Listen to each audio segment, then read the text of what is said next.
In this lesson, we'll begin our project.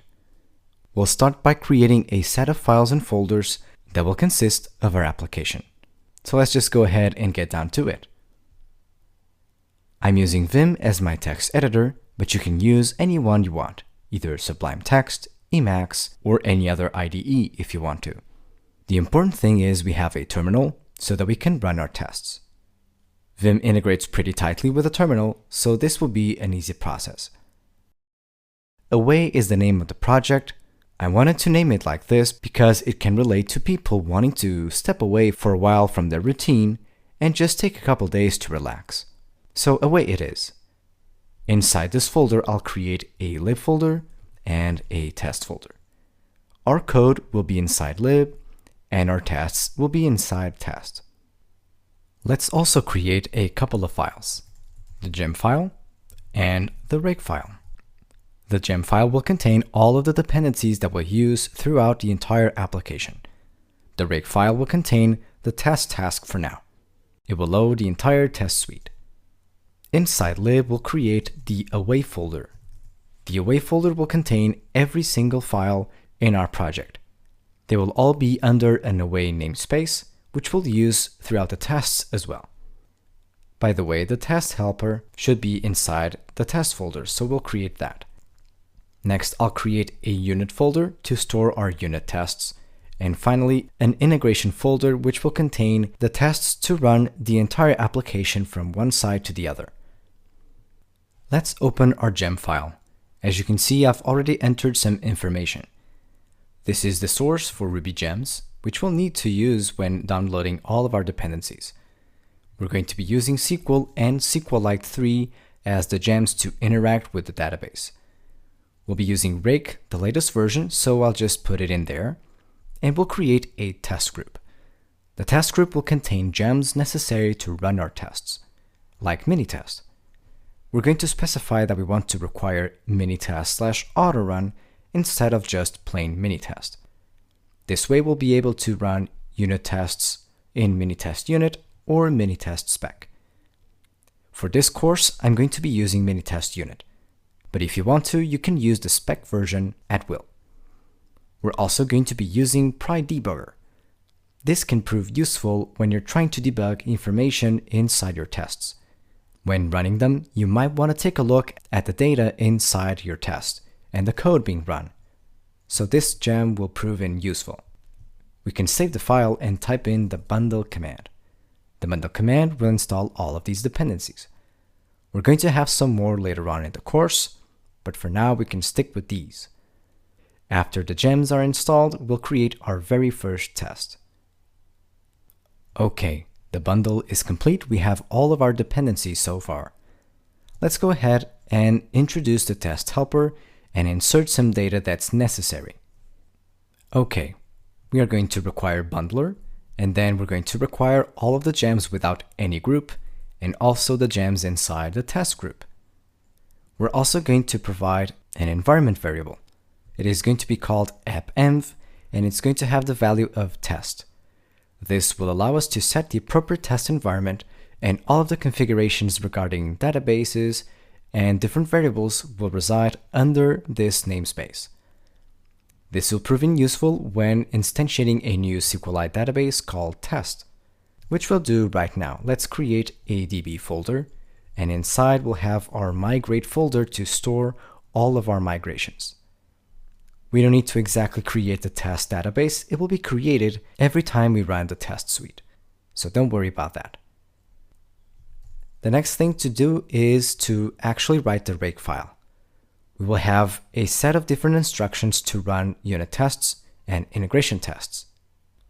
Let me explain you what these 24 lines of code do. First, we're going to require the test task from Rake, and we'll create a test namespace. Inside this test namespace, we'll have two different tasks. Both of them run tests, but they have different parameters. This task will load the integration tests. It's called integration. It loads up every test in the integration folder, and commonly to the next task, it loads up these different directories so that we can load our files from there. The unit tests are run in this task. they only run the tests in the unit folder. In line 23, you can see a generic task that loads up test unit and test integration. When you run something like rake task, it will load both suites. But if you want to, you can run test:unit to just run the unit tests, and then test:integration if you just want to load the integration tests. The default task is the one that runs the tests. When we include something like tests in the libs option, we will be able to do something like require test helper. Because this test folder is included in the load path, it is going to fetch test helper directly without requiring the absolute path. The same goes for lib and config. We will be able to load all of the files inside lib and config. We will create that folder right now. The config folder will store all settings for our application, such as connecting to the database and some other options that we'll cover throughout the course. With that said, let's go ahead and create a config.rb file. For now, all this file is going to do is load the database. We'll type in sql.connect, and then I'll pass in SQLite db/ and then the name of the variable. What I'm going to do is I'm going to load env and type in app_env as the name of the app environment. If there's no such thing as an application environment, we're going to specify development. And finally, .SQLite3 and close the string. This will allow us to connect to a SQLite database, and for now we're just using SQLite, but you can use whatever database environment you want. It can be either MySQL, Postgres, you just name it. // will allow us to specify a file relatively to our project folder. Then specify the database, or if it does not exist, then go ahead to development. And then the extension for the database. The reason why we're specifying the environment variable here is simple. We want to specify the exact environment in the tests. That's why you're seeing here already in line 5. Let's require that config file right now. We just type in require config because the config folder here is already loaded into the load path. So we just type in something like this. It works. Let's now go ahead and type in a simple unit test. I'm going to create a bootstrap test. The bootstrap test will be very simple. It will just assert that the tests are running okay by running rake test. So we'll type in require test helper and create our test. I'm going to create a new class called bootstrap test. It is going to inherit from minitest test. Remember, it is a capital T here. We'll be using minitest 5 instead of 4.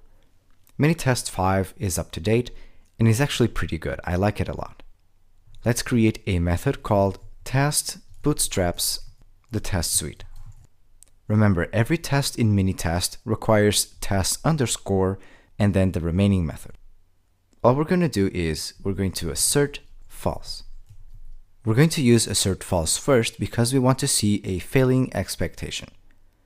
Let's type in rake test, and for that I'm going to create this mapping. I'm going to clear the screen and type in rake test unit. That's all we need to do. So I'll just press that mapping, and you can see here that the assertion has failed. However, the test is recognized, so we're doing good. All we need to do is switch false to true, run the tests again, and there you go. Our test suite is passing. Everything seems to look just fine. Even though this is a simple test, it means that the rake file is well configured and the tests are running. Another thing that we need to do, and now that we're at it, let's configure the database to use transactions when running our tests. That way we'll be able to isolate them in regards to database configuration. We will always get a clean slate by using database cleaner. Let's open the gem file, and inside the test group, I'll include database cleaner. This will make up for the isolation between tests in our database. Let's run the bundle command to install that gem. Okay, there you go. Database cleaner is installed. We can now go to the test folder and create a helper that will allow us to integrate Minitest with Database Cleaner. So I'm going to create a helpers folder, and inside it, I'll create a database cleaner.rb file.